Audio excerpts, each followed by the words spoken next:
है। उसके बाद अगला जो प्रमेय है वो है प्रवृत्ति, और उसके बारे में बता रहे हैं कि प्रवृत्ति क्या है, धर्म अधर्ममयी याग आदि क्रिया। अब यहाँ पर याग आदि क्रिया है, कहीं कहीं पर वाग आदि क्रिया भी पाठ है, ठीक है। वहाँ पर इसका अर्थ ये हो जाएगा कि धर्म अधर्म का जनक और वाणी का कर्म जो है वही प्रवृत्ति है। और यहाँ पर इसका अर्थ ये हो जाएगा कि धर्म अधर्म से युक्त जो याग आदि क्रियाएं हैं, यज्ञ आदि क्रियाएं हैं, उन यज्ञ आदि क्रियाओं में लगना ही क्या है, प्रवृत्ति है। मतलब धर्म और अधर्म की क्रियाओं में प्रवृत्त होना ही क्या है, प्रवृत्ति है, ठीक है। और याग आदि क्रियाएं कैसी होती है, धर्म और अधर्म की ज्ञापक होती हैं, है ना। इसीलिए याग आदि के यज्ञ दान इस तरह की क्रियाओं में लगना ही क्या है, मतलब कहने का मतलब यहाँ पर यह है कि याग आदि क्रियाएं करोगे तो धर्म होगा, और इस तरह की क्रियाएं अगर नहीं करोगे, चोरी इस तरह की काम यदि हम करेंगे तो वो अधर्म होगा। तो धर्म में अधर्म में जो प्रवृत्ति हमारी होती है, जो हम उस कार्यों में लगते हैं, उसी को क्या कहते हैं, प्रवृत्ति कहते हैं। या फिर यदि हम यहाँ पर वाग आदि क्रिया को मानते हैं तो इसका अर्थ ये भी हो सकता है कि जो वाक है, जो वाणी है, उस वाणी आदि से जो कर्म किया जाता है वो प्रवृत्ति कहलाती है। अब वो प्रवृत्ति जो है वो 3 तरह की होती है, वाणी और मन से होने वाली, मतलब वाणी से होने वाली, मन से होने वाली और शरीर से होने वाली। अब ये जो प्रवृत्ति है ये धर्म या अधर्म का निमित्त होती है, इसलिए इसको कहा गया है यहाँ पर धर्म अधर्ममयी, है ना। धर्म अधर्ममयी शब्द का अर्थ निकलता है धर्म अथवा अधर्म की जनक, ठीक है। इसलिए यहाँ पर इसको धर्म, क्योंकि जैसे हमारी प्रवृत्ति होगी, जैसे कार्यों में हमारी प्रवृत्ति होगी, वैसे ही कार्यों से हमें धर्म और अधर्म आदि की उपलब्धि होगी, ठीक है। आगे कह रहे हैं कि तस्या जगत व्यवहार साधकत्वात्, क्योंकि यह जो है प्रवृत्ति जो है इसी से जगत के व्यवहार संपूर्ण होते हैं, इसलिए इस प्रवृत्ति को जगत के व्यवहार की साधक कहा है। जगत के व्यवहार जो है हमारी प्रवृत्ति से ही सिद्ध होते हैं, इसलिए इसको जगत व्यवहार साधकत्वात् ऐसा कहा गया है, ठीक है। मतलब जगत के व्यवहार की साधक होने से धर्म अधर्ममयी यह प्रवृत्ति है। आगे कह रहे हैं कि दोषाः राग द्वेष मोहाः, मतलब राग द्वेष और मोह ये जो हैं 3 दोष हैं, ठीक है। राग किसे कहते हैं, राग है इच्छा, किसी भी प्रकार की हमारी इच्छा जब होती है उसे राग कहते हैं। द्वेषो मन्युः, मन्यु माने क्रोध, क्रोध करना ही द्वेष को जन्म देता है, ठीक है। द्वेष अर्थात मन्यु या क्रोध।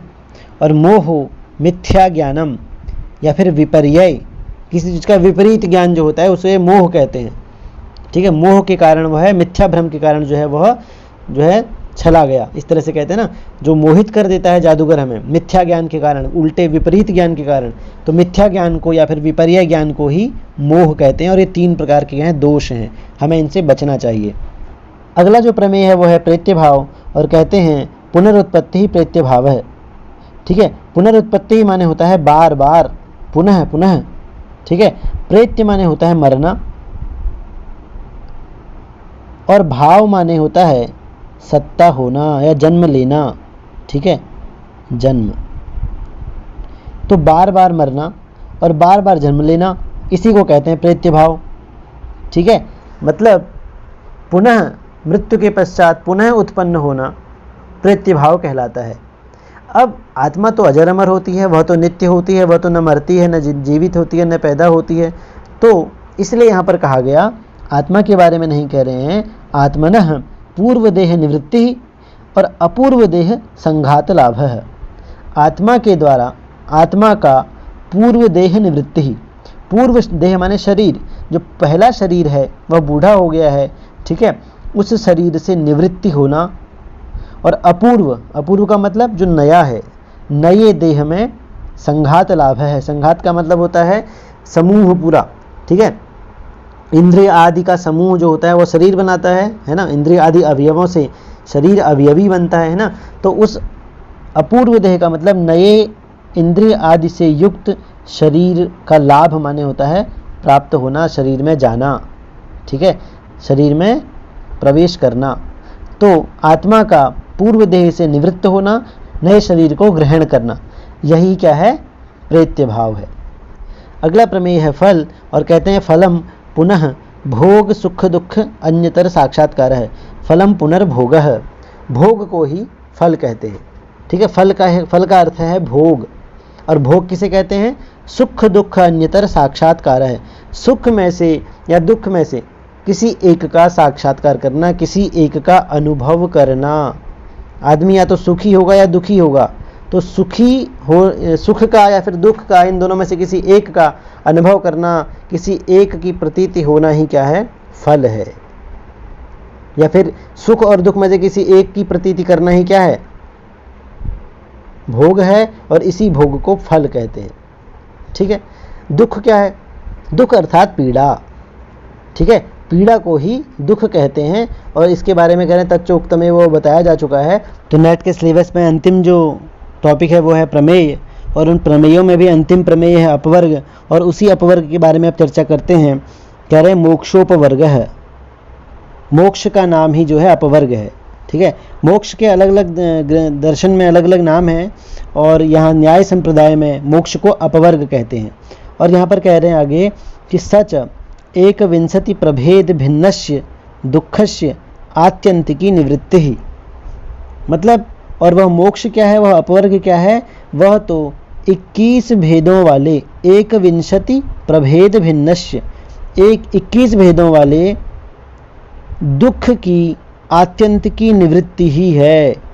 ठीक है, मतलब 21 भेदों वाले दुख की आत्यंतिक निवृत्ति जब होगी तो उसी स्थिति को जो है मोक्ष कहेंगे, उसी स्थिति को अपवर्ग कहेंगे। अब यहाँ पर ध्यान रखिए कि सांख्य संप्रदाय में 3 प्रकार के दुख बतलाए गए हैं, आध्यात्मिक, आधि भौतिक और आधि दैविक।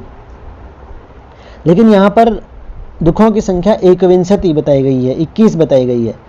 लेकिन दोनों में सिमिलरिटी ये है कि सांख्य संप्रदाय भी जो है वो आत्यंतिक निवृत्ति को ही मोक्ष का साधन मानता है, न आत्यंतिक निवृत्ति को ही मोक्ष मानता है ना।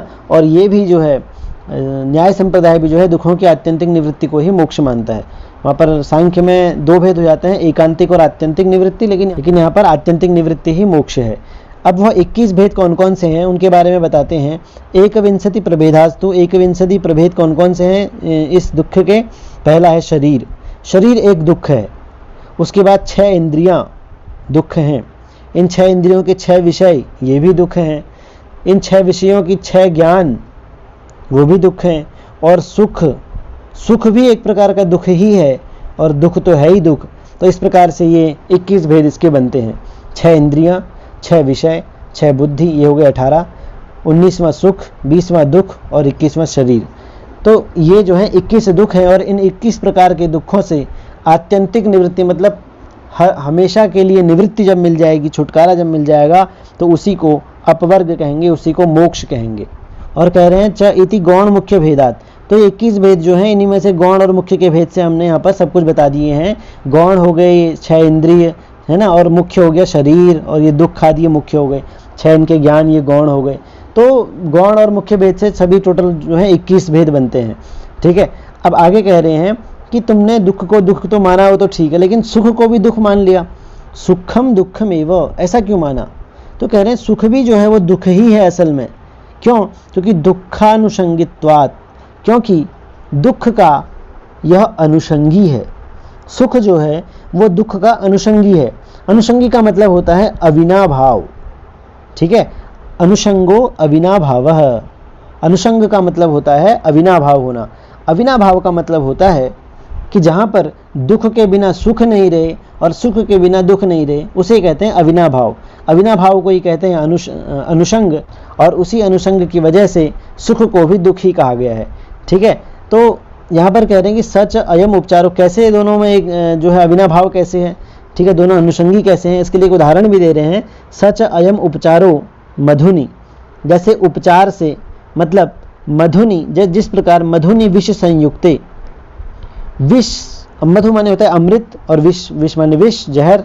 जब हम अमृत में जहर मिला देते हैं तो उस जहर मिले हुए अमृत को भी हम मधुनोपि विष पक्ष निक्षेपवत, जैसे उस जहर मिले हुए अमृत को भी जहर ही बोला जाता है, विष ही बोला जाता है, उसको नहीं खाया जा सकता क्योंकि उस अमृत में भी जहर मिला दिया गया है।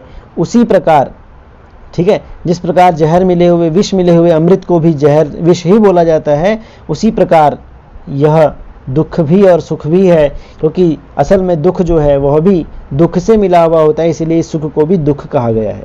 तो सुख और दुख जो है वो औपचारिक हैं, ठीक है। संसार का कोई भी सुख जो है वह दुख के बिना नहीं हो सकता, अतः सुख और दुख जो है वो अविनाभावी हैं, अनुषंगी हैं, और इसी वजह से सुख को भी यहाँ पर दुख ही कहा गया है, ठीक है। अब आगे जो आपने कहा था कि मोक्षोपवर्ग है, ये अपवर्ग होता कैसे है, यह मोक्ष मिलता कैसे है, ठीक है, उसकी पूरी प्रक्रिया यहाँ पर बताई गई है।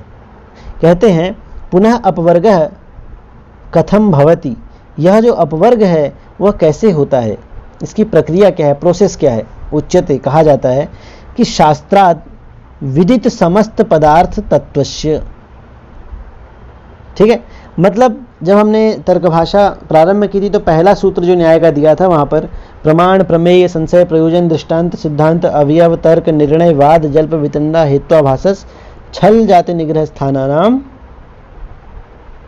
तत्वज्ञानात् निश्रेयस सिद्धि। मतलब ये जो प्रमाण, प्रमेय आदि 16 पदार्थ हैं या 16 तत्व हैं, इन्हीं के तत्व ज्ञान से जो है तुम्हें निश्रेयस की सिद्धि होगी, मोक्ष की सिद्धि होगी।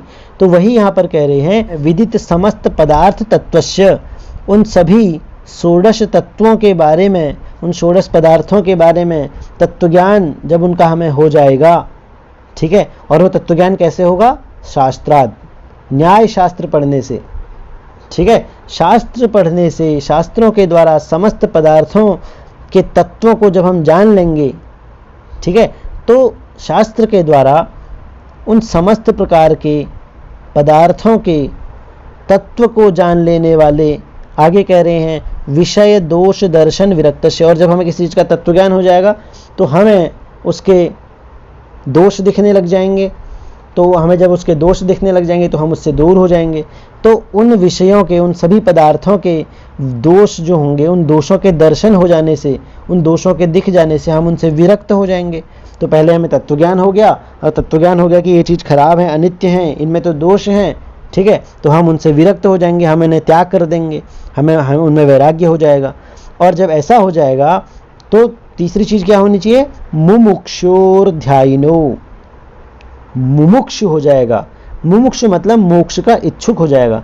तो शास्त्र के द्वारा समस्त प्रकार के पदार्थों के तत्व को जान लेने वाले, और उन पदार्थों में दोष से, उन पदार्थों में, उस विषय में दोष के दर्शन हो जाने से विरक्त हो जाने वाले, और मुमुक्षु हो, जो मुमुक्षु जो है, मोक्ष का इच्छुक जो है, उसको जो है आत्मा का साक्षात्कार हो जाता है, ठीक है, आत्मा का साक्षात्कार उसको हो जाएगा। और कैसे होगा वो आत्मा का साक्षात्कार, सिर्फ मुमुक्षु होना नहीं, मुमुक्षु के बाद ध्यान परिपाक वशात, वह ध्यान लगाएगा, ठीक है, ध्यान से युक्त होगा, और ध्यान जब अपने परिपाक पर पहुंच जाएगा, पक जाएगा एक तरह से, जब ध्यान अपनी उस पराकाष्ठा पर पहुंच जाएगा, उस लेवल का हो जाएगा, तो उस ध्यान के परिपाक से आत्मा का साक्षात्कार उस पुरुष को हो जाएगा, उस मुमुक्षु को हो जाएगा। और जब आत्मा का साक्षात्कार उसको हो जाएगा तो वो कैसा हो जाएगा, क्लेशहीनस्य, क्लेश से हीन हो जाएगा। क्लेश कौन कौन सा, योग सूत्र में क्लेश के बारे में बता रखा है, अविद्या, अस्मिता, राग, द्वेषा, अभिनिवेशा, क्लेशाः, ठीक है। तो इस प्रकार के क्लेश जो है, यहाँ पर भी राग द्वेष, इनको क्लेश कहा गया है, ये सभी प्रकार के। तो जब उससे आत्मा का साक्षात्कार हो जाएगा तो उसके सभी प्रकार के क्लेश जो है वो दूर हो जाएंगे, क्लेश रहित हो जाएगा, क्लेशहीन हो जाएगा। और क्लेश रहित होकर वह क्या करेगा, निष्काम कर्म अनुष्ठानात् अनागत धर्म अधर्म अनर्जयतः, निष्काम कर्म करेगा। जब उसको सभी प्रकार के कर्मों के फलों में क्लेश दिखने लग जाएंगे तो वह निष्काम भाव से कर्म करेगा। अनुष्ठान माने करना, किसी कर्म को करना, निष्काम भाव से वो कर्म को करेगा, और उस निष्काम भाव के कर्म करने से अनागत धर्म अधर्म अनर्जयतः, अनागत का मतलब है जो अभी आए नहीं हैं, ठीक है, आगत का मतलब जो आ गए हैं, अनागत का मतलब जो अभी आए नहीं हैं। ऐसे धर्म और अधर्म रूपी कर्म, ऐसे कर्म जिन्हें अभी उसने किया नहीं है, अब उसको जो है आत्मा का साक्षात्कार हो गया है और अब वह निष्काम कर्म करने लगा है। तो अब जो उसके आने वाले धर्म और अधर्म रूपी कर्म हैं उनका वह अर्जन अब नहीं कर रहा है। क्यों? क्योंकि अर्जन मनुष्य तभी करता है जब उसको फल की इच्छा होती है, लेकिन वो तो निष्काम भाव के कर्म कर रहा है। तो निष्काम भाव की जब वो कर्म कर रहा है तो उसके अनागत माने जो भी आए नहीं है, जिनको अभी वो करेगा आगे, जिन कर्मों को, उन कर्मों का अब वह कर्म तो कर रहा है लेकिन अर्जन नहीं कर रहा है। ठीक है। तो उन कर्मों को अर्जित धर्म, उन कर्मों के धर्म और अधर्म को वो अर्जित नहीं करता। और जब धर्म और अधर्म को अर्जित नहीं करता तो अब बचे उसके पास पहले किए हुए कर्म। तो पूर्वोपातंच धर्म अधर्म प्रचयम, पहले जो कर्म उसने किए थे, पूर्व जो संचित कर्म थे, पूर्व जो संचित कर्म थे और उन कर्मों से होने वाले जो धर्म और अधर्म का समूह है, उस समूह को, है ना, उस समूह को योगाद्धि प्रभावात विदित्वा, योग के प्रभाव से जानकर ध्यान किया। ध्यान के बाद उसने ध्यान के परिपाक को प्राप्त किया और परिपाक से उसे समाधि प्राप्त हो गई और उस योग की सिद्धि हो गई। और उस योग की सिद्धि के प्रभाव से उसने अपने पहले किए हुए जितने भी कर्म थे, जितने भी धर्म अधर्म आदि का समूह जो उसके कर्मों द्वारा बनाया हुआ था, जो उसके बार बार इस संसार में उत्पत्ति और विनाश का कारण बन रहा था, उसको उसने योग के प्रभाव से विदित्वा जान लेता है, जानकर समाहृत्य भुंजानस्य, एक साथ उनका भोग कर लेता है। ठीक है, प्रभाव से उनको जानकर एक साथ, समाहृत्य मन एक साथ भोग लेता है, भुंजानस्य एक साथ भोग लेता है और भोग करके पूर्व कर्म निवृत्तौ, पूर्व जितने भी कर्म थे उन कर्मों की निवृत्ति हो जाती है। ठीक है, आगे आने वाले जो कर्म हैं उनके प्रति उसका निष्काम भाव है, निष्काम भाव है तो वो उनको अर्जित नहीं कर रहा है। और पहले जो कर्म उसने किए हैं जो धर्म और अधर्म रूप हैं, जिसको उसने अर्जित किया है, उन अर्जित कर्मों को, धर्म अधर्मों को वह योग के प्रभाव से जान लेता है और एक साथ भोग लेता है। इस प्रकार से उसके पूर्व कर्मों की निवृत्ति हो गई। और अब जब पूर्व कर्मों की निवृत्ति भी हो गई और आने वाले कर्म को अर्जित वह कर नहीं रहा है, तो क्या होगा, वर्तमान शरीर अपगमे और अपूर्व शरीर भावात। ठीक है, जब उसके पूर्व कर्मों की निवृत्ति हो जाएगी तो वर्तमान शरीर क्या हो जाएगा, छूट जाएगा। तो वर्तमान शरीर अपगम्य मतलब वर्तमान शरीर के छूट जाने पर, और अपूर्व का मतलब नया शरीर, जो अपूर्व का मतलब जो पूर्व नहीं है, जो पुराना नहीं है, जो नया है। ठीक है, तो अपूर्व शरीर भावात, नए शरीर के उत्पन्न नहीं होने पर, अपूर्व शरीराभावात, अपूर्व शरीर के अभाव होने पर, क्योंकि अपूर्व शरीर, नया शरीर कब उत्पन्न होगा, जब कर्म होंगे, कर्मों का भोग उसे भोगना होगा। ठीक है, लेकिन अब जो कर्म वो कर रहा था ज्ञान प्राप्ति के बाद, वो निष्काम कर्म थे, इसलिए उनका अर्जन नहीं हो रहा था। और पूर्व कर्मों को उसने क्या किया, योग के माध्यम से जाना और उनको एक साथ भोग लिया, तो अब कर्म बचे ही नहीं। तो वर्तमान शरीर जो है वो नष्ट हो गया और अब नया शरीर जो बन नहीं रहा है। तो नए शरीर के अभाव से, नए शरीर के अभाव हो जाने के कारण, ठीक है, नया शरीर उत्पन्न न हो पाने के कारण शरीरात एकविंशति दुख संबंधो न भवति, उस आत्मा का शरीर आदि जो 21 दुख थे, उन 21 दुखों के साथ संबंध नहीं बन पाता।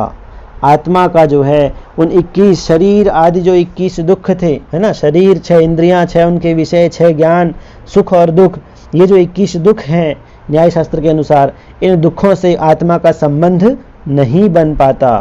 क्यों नहीं बन पाता, क्योंकि इन दुखों का संबंध बनाने में कारण क्या था, कर्म थे, कर्म तो हट गए।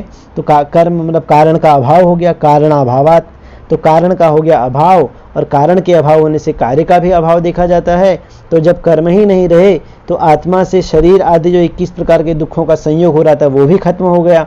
और जब वो भी खत्म हो गया तो सो अयम एकविंशति प्रभेद भिन्न दुख हानि ही, यह जो पूर्व कर्मों के नाश हो जाने के कारण, नया शरीर उत्पन्न न होने के कारण, आत्मा का शरीर आदि 21 दुखों से संबंध नहीं बन पाने के कारण, जो यह 21 प्रकार के दुख थे, 21 प्रभेद माने 21 प्रकार के जो दुख थे, उन दुखों की क्या हो जाती है, हानि हो जाती है। और इन दुखों की हानि को ही कहा गया है मोक्ष कहा गया है। ठीक है, इन 21 प्रकार के भेदों से युक्त दुख का नाश हो जाता है और उसी को मोक्ष कहते हैं। और वह मोक्ष ही क्या है, अपवर्ग है, सोपवर्ग इत्युच्यते, उसी को जो है मोक्ष कहते हैं, उसी को अपवर्ग कहते हैं। अब मोक्ष के साधन और मोक्ष के स्वरूप आदि के विषय में भारतीय दर्शन में अनेक मत हैं और अन्य जो दार्शनिक संप्रदाय हैं वो ज्ञान को ही जो है मुक्ति का साधन मानते हैं। जैसे सांख्य दर्शन है, वो प्रकृति और पुरुष के क्या जब ज्ञान हो जाता है, ठीक है, तो प्रकृति जो है अपने आप को पुरुष से अलग कर देती है और वह जो है एक नर्तकी के समान अपने आप को देख लिया हुआ मानती है, तो फिर जो है पुरुष के आगे उपस्थित नहीं होते। और यही जो है पुरुष भी अपने आप को प्रकृति से अलग मानता है और इस प्रकार से जो है इसी को जो है मोक्ष की स्थिति कहा गया। तीनों प्रकार के दुखों, क्योंकि प्रकृति और पुरुष के संयोग से ही सृष्टि की उत्पत्ति हो रही थी और 3 प्रकार के दुख उत्पन्न हो रहे थे। तो दुखों की उत्पत्ति जब उनकी जो है संबंध ही नहीं बनता है तो तीनों प्रकार के दुखों का भी अभाव हो जाता है, तो इसी को जो है मोक्ष कहते हैं। वहीं जो वेदांती है वो भी यही कहते हैं कि जो नित्य वस्तु ब्रह्म है उस ब्रह्म को जो है हम अनित्य जगत मान लेते हैं, और जगत की उत्पत्ति जब हम मान लेते हैं तो वही जो है हमारे दुख आदि का कारण बनती है। लेकिन जब हम जान जाते हैं कि ब्रह्म ही वास्तव में सत्य है, बाकी सब कुछ मिथ्या है, ये सब माया के कारण हमें दिखाई दे रहा है, अविद्या के कारण दिखाई दे रहा है, तो उस अविद्या का, उस अज्ञान का जब नाश हो जाता है तो एकमात्र ब्रह्म बचता है, और उसी ब्रह्म का ज्ञान जो है अपने स्वरूप को प्राप्त हो जाना, ठीक है, ब्रह्म की ज्ञान की प्राप्ति हो जाना ही मोक्ष कहलाता है। वही मीमांसा के जो भाट्य संप्रदाय आदि उत्तरकालीन ग्रंथ हैं जैसे मानमेयोदय आदि, उनमें भी जो है मुक्ति में आनंद की अनुभूति मानी गई है। वैशेषिक के अनुसार आत्मा के ज्ञान आदि जो 9 विशेष गुण हैं, उन 9 गुणों का उच्छेद ही जो मुक्ति है, न्याय कंदली में ऐसा कहा गया है। तो इस प्रकार न्याय वैशेषिक के मत में जो है मुक्ति में आनंद या सुख का अनुभव नहीं होता। इसके अलावा और भी संप्रदायों में और भी दर्शनों में मोक्ष के विषय में, अपवर्ग के विषय में जो है अलग अलग बातें, अलग अलग भेद प्रचलित है। तो यहाँ पर तर्क भाषा में जो अंतिम विषय था वो था प्रमेय, और प्रमेय में भी अंतिम प्रमेय था अपवर्ग। तो उसके बारे में हमने जाना, और इस प्रकार से केशव मिश्र रचित जो तर्क भाषा है यह अब समाप्त होती है। धन्यवाद।